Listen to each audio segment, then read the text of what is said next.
convois de la liberté se sont donc élancés d'un peu partout en région. Oui, comme de Nice où l'on a compté 180 personnes embarquées à bord de 60 véhicules, avec donc cet objectif, rallier Paris d'ici ce week-end pour dénoncer la politique gouvernementale, qu'il s'agisse de pouvoir d'achat ou de passe vaccinal. Stéphane Burgat, vous avez suivi le cortège entre Nice et Avignon avec à chaque fois des comités d'accueil.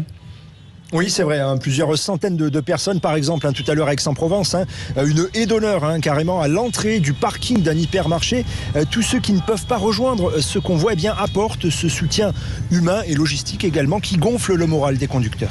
C'est fantastique, c'est magique. On est parti de Nice depuis ce matin 10h et à chaque fois on est accueillis comme des stars en fait. Et c'est génial parce que ça veut dire que les gens sont là et que ce mouvement il peut pas s'arrêter en fait, il s'arrêtera pas. On va aller jusqu'au bout. Donc on arrête toutes ces lois liberticides. On veut un mea culpa et stop, basta, on arrête, on reprend une vie normale. Voilà, et même si certains portent des revendications sur le pouvoir d'achat au sein de ces convois, le mot d'ordre est avant tout la liberté pour Jean-Loup qui est médecin oncologue. Je suis là pour la liberté, ça s'appelle un convoi de la liberté. On veut que les gens puissent choisir. La liberté de choisir pour sa santé, dire oui ou non à une médecine, à un médicament. C'est de l'apartheid qu'on est en train de faire aujourd'hui, vacciner, pas vacciner. La question n'est pas d'être anti-vax ou vax, c'est que chacun puisse choisir.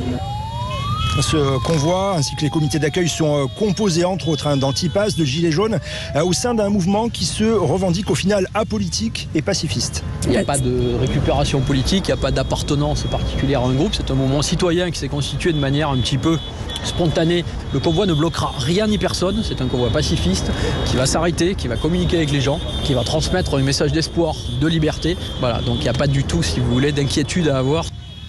Voilà ce cortège qui est resté stable tout au long de cette première journée, même si certains n'ont fait qu'une partie du trajet, d'autres se sont greffés en cours de route et c'est toujours une centaine de véhicules qui composent ce soir ce convoi de la liberté du Sud-Est. Stéphane Burgat depuis Aix-en-Provence pour Europe 1.